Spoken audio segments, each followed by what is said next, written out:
us live. And I just want to thank you for joining me tonight and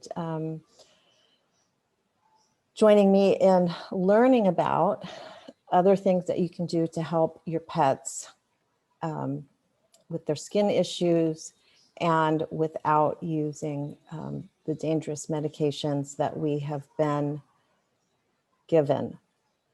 And I've done all of these things that we're going to talk about, every single one of them. And so that's one of the reasons I'm talking to you, because I learned that there are options.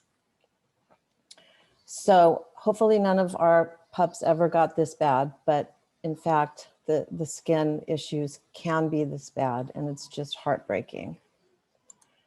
The agenda, just so you know what we're gonna go over, I'll give you a little bit of my story so you know why I'm even here talking to you. There are so many issues going on with our pets' health, and it's concerning. So just a little bit about that. And what are allergies? That may be different than actually what we think. Gut health and why that matters so much. The skin is the largest elimination organ. We'll talk about that. Food is medicine. Why food is so important. Over vaccination is another consideration when we're talking about our pets' health. Toxic pesticides are something that we also need to consider. Stress is an issue that can affect the body and allergies. And then we'll talk about better options with natural products. We'll talk about how to get started if that's something that you want to do, and what you can expect from me.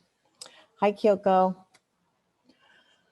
All right, so starting with me, these are my furry loves. The three on the bottom, Barney, Ozzy, and Tinkerbell, all have earned their wings and are in heaven. Victor and Jenny are my current pups, and they are both seniors. They're both rescues. I tend to prefer to rescue senior medical pups that need help. And so real briefly, I will share with you why I'm here talking to you about this. I will preface all of it by saying I have zero medical education or credentials. I am a passionate pet parent and people parent, but I really focus on the animals. And I had a health journey about 10 years ago that really opened my eyes to the importance of being in charge of our own health, going to the doctor and getting antibiotics repeatedly for an infection over 2 years and not getting any other issues. Hi, Monty. Not getting any other ideas to help. And what I learned from that is that we all have germs and bacteria around us at all times. And the only time it's an issue is when we have a suppressed immune system. And all of these drugs that we are given suppress the immune system. So we're really in a bad situation. And so my focus from that situation was to do everything I can to support and strengthen my immune system. And with my pets, I learned the same thing. Reduce toxins, strengthen the immune system, and help our animals live more comfortably, live longer, live healthier, because there's nothing more heartbreaking than seeing our pets suffer and not knowing what to do, and trying everything and not getting the results that we want. And so I lived this, I walked through it. This is my boy Barney. He is my heart animal. He is my guardian angel. I had him for 7 years, and I learned so much through his journey of helping him to regain his health, and then figuring out what I could do to strengthen his immune system. And so that's what I want to share with you. I just want to share with you what I learned. And I'm very simple-minded when it comes to the medical stuff. I try to find ways to convey it that make sense to me, who is not a chemist or, I'm not, versed in anatomy, but what makes sense to me based on strengthening the immune system, right? That's always the focus. Keep the immune system strong, and you can do more than the stuff that you get from the doctors and the vets. And I'm not bashing doctors and vets. They have wonderful training. They are educated in how to treat illness. And what I prefer to start with is to support wellness. So I try to do as much as I can at home, unless or until we get to a point where we need medical intervention. Okay. So all of these issues with pets, I spend every day talking to pet parents, and I see all of these problems. So of course, the arthritis, especially with the older pets, a lot of gut issues, diarrhea, constipation, vomiting, that is an issue that all of us deal with at one time or another with our pets. Allergies, I would say, is the number one. And that's why I'm talking to you about this, because it really is. It's the number one issue that I see. And people say, oh, well, I have a Pekingese and they are prone to allergies, or I have a German Shepherd and they are prone to sensitive stomach, or they're all dealing with the same stuff because they all have the same toxins being thrown at them. Okay, so just so you know, I know that there's, Shar-Peis get Shar-Pei fever, but for the most part, all of these issues that breeds are prone to really are across the board, and we'll talk about why. Cancer is so prevalent in our companion animals. 1 out of 2 companion animals will die from cancer by the age of 10. And if you think back 40 years and you think about having a family pet and how long they lived, and do you remember anybody talking about their pet dying from cancer? I mean, it happens every single day now. That's how I lost Barney. Barney had lymphoma, and so cancer is very real, and it's very unnecessary.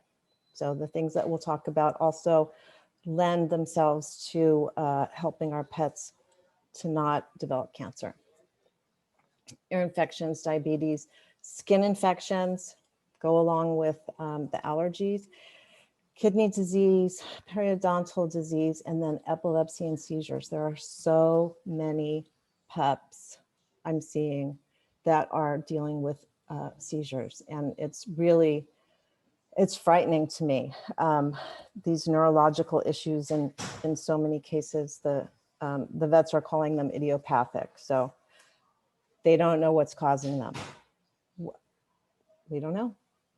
But I have some ideas. So that's what we're going to talk about.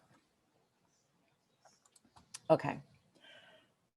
So when we're talking about allergies, we're talking about skin issues. There is no magic bullet. I know we all want an answer. We want a quick fix. We want a single thing we can do that will make it all go away and be better. Put coconut oil in the food. Rub some lavender oil, essential oil on their skin. fish oil, all of these things, you know, just do this one thing, Dinovite, or, you know, whatever the supplement is. There is no magic bullet. It's systemic. And we'll talk about why our pets are having all of these issues with allergies.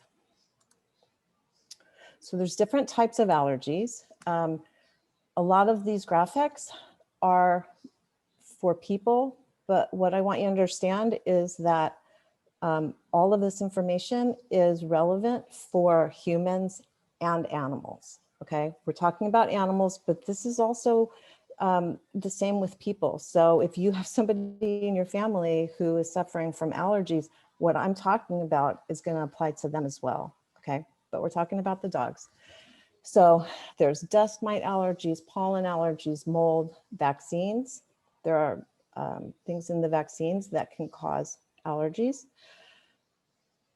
Drug allergies, of course, sun allergy, food allergy, chemical allergy, and virus allergy. So all of these things we'll talk about, and what we can do to help our pets.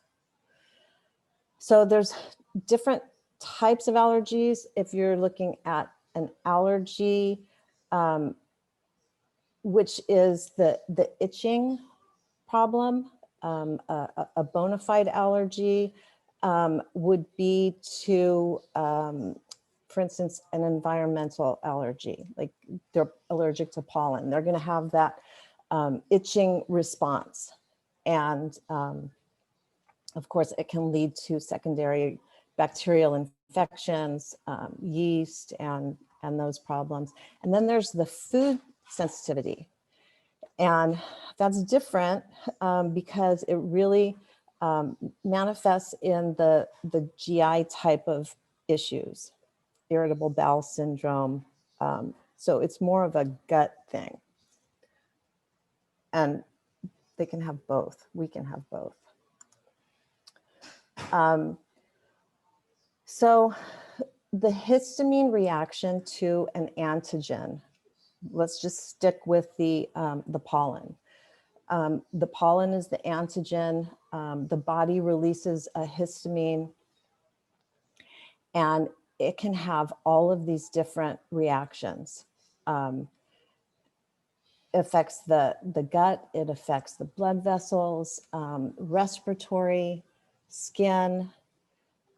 So we really want to provide histamine relief with an antihistamine, which is one way to help, right? These are some new graphics that I found, but I just find this stuff helpful as a way to get you to see all of the different issues that can be related to something as simple as an allergy, okay? So you have the triggering mechanisms. It can be food, chemicals, different type of immune complexes. It affects the cells. So the lymphocytes, again, I am not a medical practitioner, so it activates the cells. And then there's the mediator release, where it releases the histamines, the prostaglandins, the cytokines, and others. And the reason I have this here is because I want you to see what the pathophysiological effects are. So inflammation, tissue damage, pain receptor activation, smooth muscle contraction, edema, excess mucus, neurological issues, endocrine, increased gut permeability, which is the leaky gut.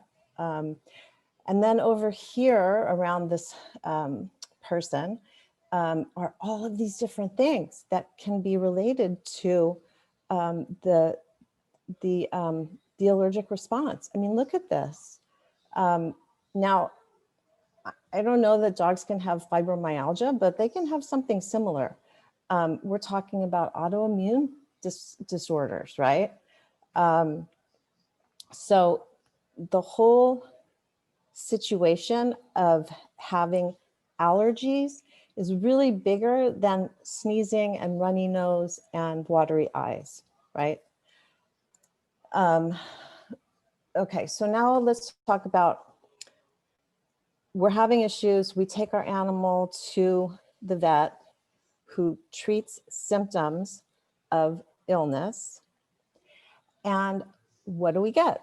We get bathed with a special medicated shampoo. I did that for Barney at one point. He had a bath every other day for 6 months. That was fun. We have supplements. We all know fish oil, omega-3 fatty acids are great for the skin. Okay, so those are two things that we can do at home. And then the third one is the medication. And the medication, which I did all of them, I did the Apoquil, I did the Cytopoint, because I was told that they were safe, and I believe them. They are immunosuppressant drugs, and they stop the body from identifying the allergen.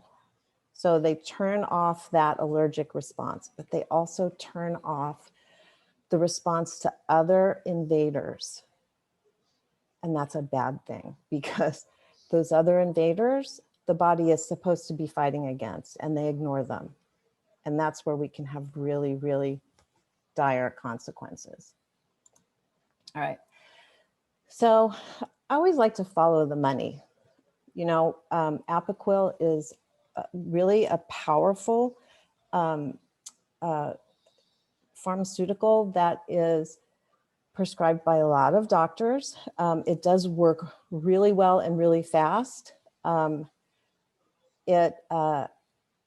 When you stop taking it, or when you stop giving it, the response or the problems are even worse. So they don't tell you that. There's a commercial out now, and it's this cute little pug puppy. And this gal is playing with the puppy, and they're saying, Apoquil is your dog's new best friend. And I'm thinking to myself, oh my gosh, this is something that can potentially cause cancer. And they are saying it's your dog's next best friend. And so the advertising will go back to the profits. And this comes from their website. I didn't just arbitrarily pull this out of nowhere. The revenue for Zoetis, which is the maker of Apoquil, was $996 million in the third quarter. That was one quarter of 2020. It was up 18% from the quarter the year before. Sales of companion animal products increased 21%, driven primarily by growth in Simparica Trio, which is so scary. And the company's key dermatology portfolio drugs, Cytopoint and Apoquil. So there is a huge amount of money being made with these products. And so just be aware, they are selling our health. All right, so gut health and why it matters. I recently, within the last couple of years, started hearing people talk about the gut being the second brain. And I was listening to a vet who is in one of the Scandinavian countries, Odette Suter, and she was talking about how there are more cells in the gut than there are that make up the body. So the concentration of cells in the gut is so crucial to not only our health, but our immune system. And remember, immune system, number one thing that we want to support for our health, our pet's health, and staying well. 70% of the body's immune system can be found in the digestive tract. And in a healthy gut, the bad bacteria struggle to flourish. If in an unhealthy gut, the bad bacteria overrun the good bacteria. And that's where you start to have problems. Okay, so here's some common symptoms of an unhealthy gut, which means that there's more bad bacteria than good bacteria. And it's interesting that some of these don't even appear to be connected with the gut, but they are. You have the tummy issues of constipation, diarrhea, food sensitivity, bad taste in the mouth. It can also affect your brain. It can cause foggy brain, mood swings, depression, fatigue, headaches, skin problems, and autoimmune diseases. And we've all seen a growth in all of those things. Okay, so gut health, again, the immune system, how it's related. So if you have on the left here, you have a normal immune system, you have a gut lining that is rich in balanced bacteria, then everything's good. The immune system is strong, everything's working well. If you have an unbalanced bacteria in the gut, this is where you get the immune disorders, and the pathologies that can come from this are the autoimmune disorders, the allergies, and metabolic disorders. I'm checking the Facebook Live, so if you guys have any comments or questions, go ahead and put them there so that I can address them, because I'm just talking. Okay, so this is another new graphic that I found that I thought was helpful, because I want to convey how much inflammation is in the body when there are skin issues. Think about if you have a rash or hives or something going on in the skin, what's under the skin is going to have even more inflammation, okay? So here you have the healthy gut lining, and the food particles are able to get into the gut lining so that the nutrients can be drawn out of the food and then passed into the body. The gut lining is able to keep bad bacteria from going through the gut lining into the body. And so that way it can flush it out. When you have a leaky gut, and that just means that there's holes in the gut lining, essentially, you get fewer nutrients because the gut lining isn't able to get the food and pull the nutrients out. And so those particles go into the body. They're not supposed to go into the body. They're supposed to be processed through the GI tract.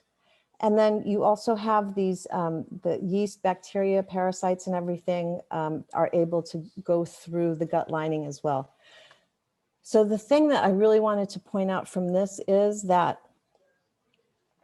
with this type of issue, with the problem with the gut lining, with the allergies, is that over time, the allergies and the issues will increase. So we say, my allergies are 10 times worse than they were 5 years ago. That's because more stuff is getting into your body that's not supposed to be there, that is causing inflammation. So when we address it, we can stop the allergies from progressing. I hope that makes sense. All right. I just wanted to talk about the different organs that are the elimination organs. Okay, so you get stuff into your body. The body says, you know, this is not good. We need to eliminate it, toxins, and other things. And so the skin, because it's the biggest organ of the body, covers everything, it's the biggest excretory organ. Then we have the lungs, which is the respiration, and the liver and kidneys are also organs that help to remove toxins. And so when we have an overload of toxins, we're going to have a stress put on these organs, and probably that's why we have more kidney disease. Here's the skin I was talking about, the largest elimination organ. There are 3 different layers. The epidermis is the one that is made up primarily of dead skin cells, and it replaces itself every like 28 days. The dermis is the center layer, and that's where all of the nutrients are. And then the hypodermis is the padding between the skin and the bones or the organs. Okay, not seeing any questions. So now let's talk about what are the causes of the inflammation that show up as allergies. The food. The food is the number one thing. I've talked to people and they say, no, it's not. You know what? It is. It is. It is. It's the number one cause of issues in our animals. And I encourage everyone who is curious about this, because this is where I started, to watch a 1-hour documentary called Pet Fooled. And they talk about the pet food industry, the marketing, how to read the labels, how to understand the ingredients, and just have a better understanding of what you're looking at. Because I fed high quality kibble. We all want to do what's best for our animals. We all think we're doing what's best for our animals because we talk to our vet and they say yes. And then we have issues, and the issues don't go away, and we don't know why. And with Barney, we struggled for 4 years, just constant ear infections, hot spots, diarrhea. It just went on and on and on. And yes, I love it. We did all the drugs, we did all the therapies, we did everything. I went to a well-known holistic vet in Orange County, California, where we did acupuncture. And we did Chinese herbs, and we did some therapy where they drew Barney's blood and then made a therapy with his blood that I was to give him. I can't remember. They didn't work. Then they put him on thyroid medication. That didn't work. I changed his food. I watched this, I buckled down and I said, okay, I know if I watch this, I'm gonna have to change things. And I watched it, and by God, I had to change his food. And within 2 weeks of changing his food, his health turned around 100%. He never had another hot spot, not one. He grew a coat of fur on his belly that he had never had in the 5 years that I had him. And he was a senior. I hadn't had a German Shepherd before. I didn't know they were supposed to have a full coat of fur on their belly. I didn't know. And when I got his food right, he got a beautiful coat of fur. And so just encourage everyone to please do yourself a favor, watch this, just so you have the knowledge, okay? This is for people and pets. Food has the power to heal us. It's the most potent tool we have to prevent and treat illness. And this is the same thing for our animals. They were not meant to eat processed, preservative-laden, rancid, yucky, hard food for every meal. They weren't, and it's killing them. It's making them sick. It's a convenience thing that we, it's easier to just scoop a thing of kibble, but I'll tell you, the money that you save on vet bills and the health benefits that you see in your animal are worth all of it. So I encourage everybody, watch this, look at the food. Dr. Karen Becker is a holistic veterinarian. And I think this is really telling that healthcare providers say that their patients should eat more processed food and less fresh food because fresh food can be dangerous. And the veterinary world is the only group of healthcare practitioners that say that. And if you think about it, it's kind of like saying you should feed your kids Captain Crunch every day for their life. And that's all. And we wouldn't do that. So think about the food. It really, really makes a difference. New study, dry pet food or kibble fed to pregnant dogs and their puppies increases their chances of developing allergens as they become older. But when these same dogs and puppies are fed fresh food, there's a decrease in their risk of developing allergies. And it's the same thing for people. Fresh food, less toxins, stronger immune system. Okay. For anybody who is interested and hasn't started down this path with the food, our animals, our dogs and cats are carnivores, and they have a different digestive system than people. So we don't want to feed them a balanced protein, carb, and veggie plate like we would feed for ourselves, because that's not how their digestive systems are designed. They're designed to eat meat. They're designed to eat things that would make us sick. Their digestive tracts are shorter.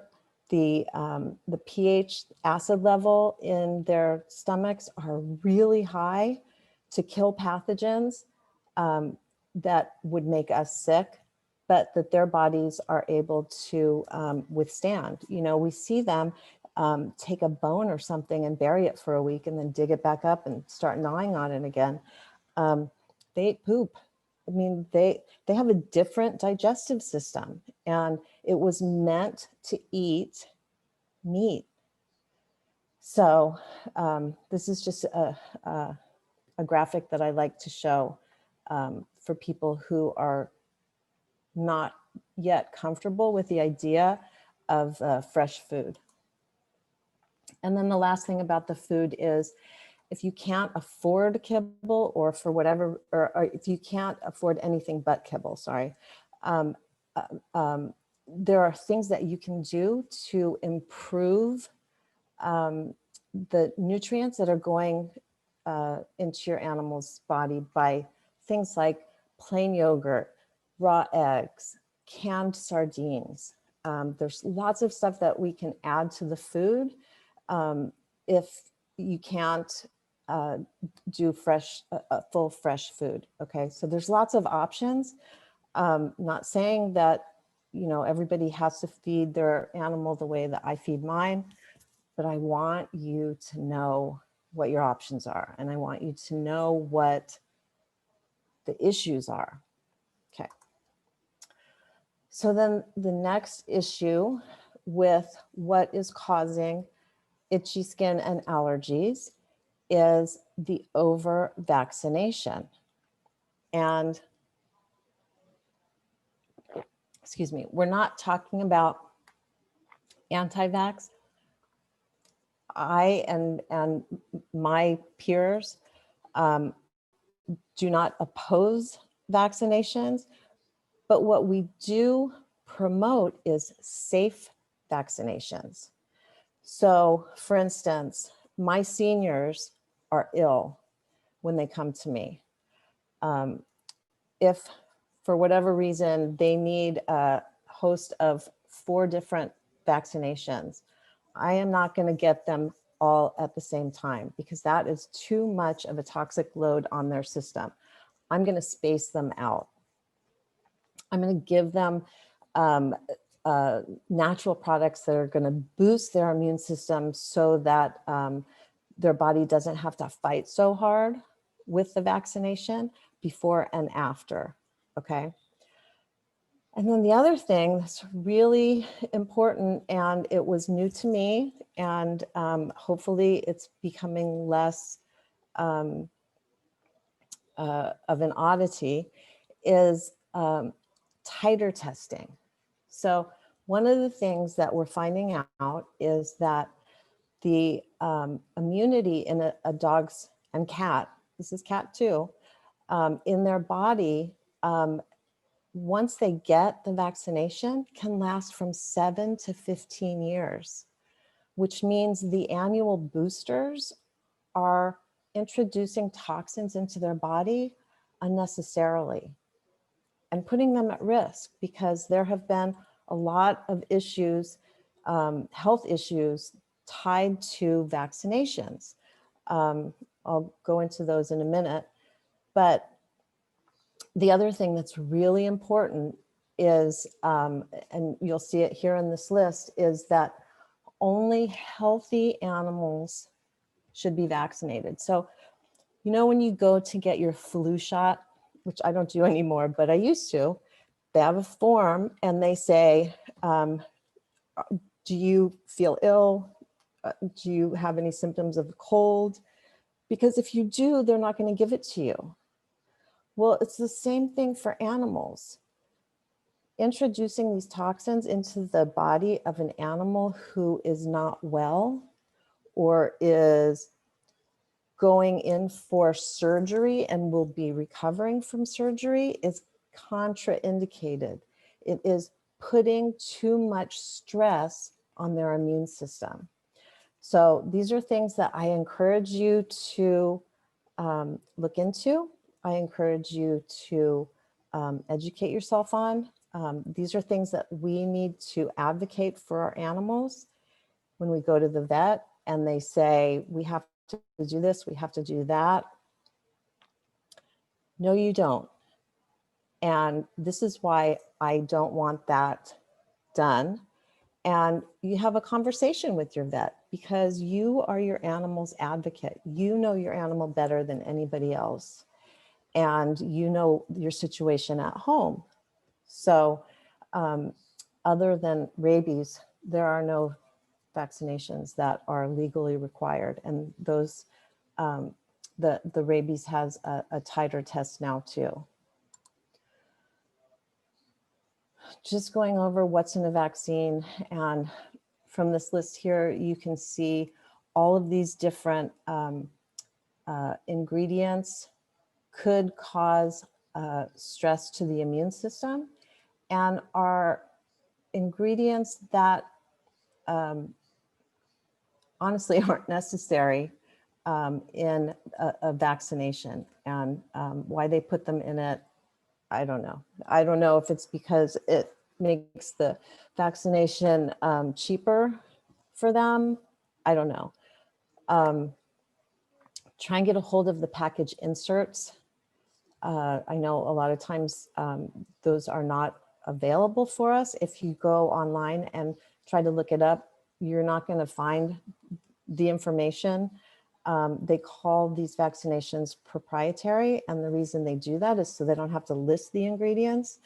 So again, this is something that, you know, do your research and know what you're doing, because all of these things stress the immune system and allow these other issues to take over and cause illness. The other thing that's really important to be aware of is that there's no dosage per size. So when I do stuff with my animals with milk thistle or slippery elm or the essential oils or colloidal silver, I'm dosing them based on their size. And these vaccinations are one size fits all. So if you have a 4-pound little nugget, they're getting the same amount of toxins in that vaccination as the Great Dane or the Wolfhound.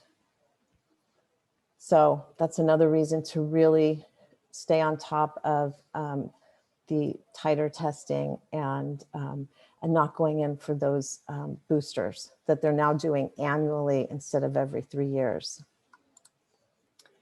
Here's a list of some of the damage that can be caused by different vaccinations. The list just goes on and on and on, from seizure to anaphylaxis, the tremors. And a lot of times the reaction doesn't happen at the same time as the vaccination. So when you say that there's a cause and effect, there's a lot of pushback on that. Because sometimes, you know, it can happen a week later, and then they say, well, there's no connection between what happened and the vaccination. But just know that these are things to look for. Okay, so I talked about that already. Hi, Kyoko. How often should we do the titer test? Well, you know, I don't do the titer test unless I need to show proof of something. My dogs already had all of their vaccinations, probably more times than they needed because they were all rescues. So who knows how many times they had vaccinations. But the only time I get the vaccinations is when I get a letter in the mail saying that the rabies is required, because here in the United States, we have a 3-year window. We also can get a rabies exemption, which I have done for my pets because they're all old. They're, you know, they have weak immune systems. So I'm able to ask my vet for an exemption letter. And so that's another option, depending on where you live, those can be accepted. Healthy dogs only get vaccinations, and you can fight for that. If a dog has allergies and they're itching themselves and they have a hot spot, they're sick. And so even for that, you're going to say, no, we're not going to do a vaccination right now. Okay. Vaccination safety. Sorry, I just really want to give you as much information as I can. Only healthy animals. Revaccination is a decision between you and your vet. It's not your vet telling you. A lot of problems can be a result of those vaccinations. And then also, if you're dealing with kittens and puppies, there's a window of time where the maternal antibodies that they're getting from the mother's milk can actually interfere with the vaccination. And so if they get the shot during that window, they're not going to be, they're not going to have the antibodies that they should have from the vaccination. So I don't do puppies, but for people who do, that's something to really be aware of. All right, and then we have the titer test. Dr. Rob at Protect the Pets. It's actually cheaper to get the titer testing than it is to get all of the vaccinations. And we know how much safer it is to do the titer testing. So if you have an issue, go to Dr. Rob's protectthepets.com, and all of the information is there. It tells you exactly what to do.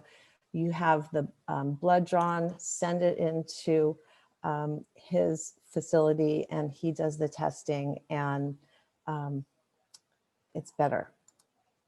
All right. So now the next thing that is a stressor on our pets is the pesticides, the flea, tick, heartworm products. I'm not going to call them medicines because they're not medicine, they're poison. They're pesticides. And this graphic I really like. It says, to protect our animals, we put pesticides, insecticides, and poison on them. Wait, what? We put what on our animals? We do. And we have been led to believe that we need to do that every month. I want you to think about what's going on in the wild. You have foxes and dingoes, wolves, coyotes. Why do we not see them decimated with these little critters jumping off of them? And the reason is because they are in the wild, they're living the way God intended them to live, their immune systems are strong, and so those little critters are not attracted to them. One of the other things that I'll jump back and mention, when we're feeding a fresh food diet, our animals are unattractive hosts to fleas and ticks and mosquitoes. So that's another benefit of feeding fresh food. So just want to go over real quick, how do these products work? Because I would think if I'm protecting my pet from these little critters, that it's going to keep them from coming near. But in fact, the way it works is the dog either ingests or has the topical application, and it goes into the bloodstream, goes into the body. The poison becomes concentrated in the tissues. That includes the skin. And then the little bug bites the skin, gets the poison from biting it, becomes paralyzed from the neurotoxin, and dies. But the key is that it has to bite the animal in order to get the poison. And so if we're worried about tick and Lyme disease, those products are not going to protect our animal, because the tick is not going to die unless they bite the animal. So it's a reason to consider a different method of protecting your pet from these little critters. Working in the vet's office, they give all of the people that work there the products for free. So that's another reason that they have these products in there. Okay. This is an official warning from the FDA. In September of 2018, they finally issued a warning about these products, saying that they could cause these issues up until I'm sorry, that was my son. They could cause these problems, and it could also include death in 24 hours or less. Now, there's not a lot of information out there about this. The vets don't know about it. My vet doesn't know about it. I have talked to him and he said that he's never seen an issue with any pet in 25 years from any of these products. And I just have a hard time believing that. But again, you know, there's usually a time lag between when the product is given and when there's an issue. The other thing that's important is to think about what you're putting on your lawn as far as weed control and then pest control, because those are all poisons too. And our pups inhale it, it absorbs into the, you know, pads of their feet, it absorbs through their skin when they're laying on the grass. And so those things can all be irritants, inflammatories, and cause issues. And here's a list of the things that can happen. Again, these products are toxins, they're poisons, and so they can poison our animals. Okay, and then the last thing that affects our pets and their immune system is stress. This shows how the B lymphocytes fight bacterial infections, the T lymphocytes attack cancer cells and viruses, and the macrophages ingest foreign substances. But during a stressful situation, all of the energy is mobilized away from the immune system, away from fighting all of those things, and leaves it open to these invaders, making it vulnerable. So stress can be related to all of these different things: asthma, cancer, eczema, PTSD, heart disease. Cortisol is what is released when we're stressed, and it has all kinds of problems: blood pressure, depression, weakened immune system, digestive issues, causes of stress, fear, separation anxiety, age, and then of course toxins. Okay, so how can we help our pups if they are having allergies with the skin issues that a lot of us have or are dealing with? And the first thing that we want to look at is what's going on with the gut health. It's really important to have a prebiotic and a probiotic to help with feeding the bacteria that's already there and creating new bacteria in the gut flora for their health. We're assuming at this point that we're looking at better sources of food. The other thing that's really important is a digestive enzyme. It helps break down the food. It breaks it down so that it can be absorbed better. It's absorbed better, so it strengthens the immune system.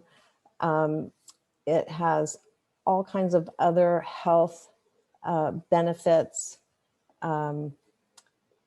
It really is a good thing for both people and pets. It's a digestive enzyme to help help our digestive system and processing of food. All right, so for allergies, there needs to be an antihistamine. We need to stop the histamine response. And the way we do that is with our allergy blend. It's a combination of lavender, lemon, and peppermint. This works for people too. If I'm ever having any type of what feels like allergies, I'll put 2 drops of each of these oils in a shot glass of water, drink it, and whatever issues I was having are gone within 5 minutes. This works with animals as well. And depending on their size, excuse me, they're either going to get it in their food, or we can make a spray and put it on their paw pads so that it can absorb into their bloodstream. So talking about essential oils, 3 things about the essential oils that are cool is that they are safe because they're natural. They are extracts from plants. God gave us everything that we needed, or that we need, and going back to that and not the synthetic chemicals makes all the difference in the world. The essential oils are 50 to 70 times more concentrated, more powerful than the herbs. So for instance, if you had an upset stomach, you could put a drop of peppermint in a cup of tea. And in order to get the same amount of peppermint in your peppermint tea bags, you'd have to drink 25 cups of peppermint tea. So that's how concentrated they are. The essential oils are so effective, and it's because they're natural and they can permeate the cell wall. So they can absorb through the skin, they go into the bloodstream, they go into all the organs of the body, and they really help the body restore itself to how it's supposed to be. And then they are affordable, especially since every bottle can be used for 20 different things. But you're talking about a drop is the serving size, and with animals, it's less than a drop because we dilute it. So it's really pennies per serving or drop. And then there's 3 ways that we use the essential oils. We can use them aromatically. So even with your animals, you can just put the bottle in front of their nose so they can smell it. It goes to the brain, and it really does help with not only physical, but emotional calming or cleansing, respiratory issues. I have a diffuser sitting right here, so that's another way to use it aromatically. Then topically, I use topical a lot with the animals, rubbing it on their tummy if they have an upset stomach. And then internally, you can do only with certain brands, because it has to be really pure and really high quality essential oils. You can use them internally. And that's what we were talking about doing with the allergy blend. This one is a little bit different because this is specific to pets. So aromatically, it's the same. We use the diffuser. Topically, it's great to use as a massage. We always dilute with our animals. It's really important because they have a different metabolism, a different body system than humans do. So we are very, very careful about using the essential oils with them. And internally, again, we're careful about the dosage. And then, like I tell people when they're using the essential oils with their animals, dilute, dilute, dilute. It's just so important to do that. And you can dilute with different types of carrier oils. You go into your cupboard and you can use vegetable oil, coconut oil, EVOO, grapeseed oil. That works great.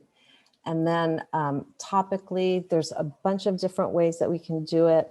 With my German Shepherd, I like to do the ear tipping. I put it on my fingers and then I rub the tips of her ears along the spine. If you're into reflexology, you can do the reflexology points on the paw pads. Spray a little onto the brush before grooming. That would be good for calming. this just shows how the dilution helps to spread it out. It helps it to absorb less rapidly, and it's actually more effective that way. All right, so for people who are interested in getting started helping their pets start to feel better with their allergy issues, I put together just a couple basic kits just to give you an idea of what it would look like. The probiotic and the digestive enzyme, so important. And then there's the lemon, lavender, and peppermint. That's the allergy blend, the antihistamine. And then with this kit, you can choose a spray of either a flea oils spray or a digestive spray. And then this one just has the larger bottles of the lemon, lavender, and peppermint. And this one comes with a free flea spray and a digestive spray. Okay. And then what you can expect from me or my teammates, we always do a private consultation to determine what is best for you. We do a follow-up consultation. You get a welcome package with goodies to help you use your products. You have access to private Facebook groups and lots of education. And then we are available for any issues that arise. So we've gone through a lot of information. Now I'm talking about the essential oils and the business that I do for that. And we always talk at the end about the 3 types of people who are listening to us talk about the essential oils. And there's the people who live the wellness lifestyle. They are excited about getting the oils into their house and using them. And then there are the people who are like me, who say, oh my gosh, these are amazing. I want to tell everybody about them. I want to help other people learn about them. That's how I was when I first started using them. We can help you share and get your products paid for. And then the last person is somebody who wants to create another source of income. And I just wanted to show you, this is my why. This is why I do this business. I have been really blessed to meet amazing people in the rescue world, and they do amazing things rescuing animals. And so I support these organizations, and I look forward to be able to support them more, but also to start my own rescue. So that's really why I do this. So I want to thank you for taking your time to listen to this information and learn about things that are going to help your animal. I encourage everybody to do your own research. Knowledge is power. And I just really like to put this information out there so that you can think about things that you might not otherwise think about. Look for a holistic practitioner and see if you can find somebody that can help you with that. And go with your gut. You know, we have intuition for a reason, and instinct. And so we need to use that and use it to help our animals. And so enjoy your loved ones.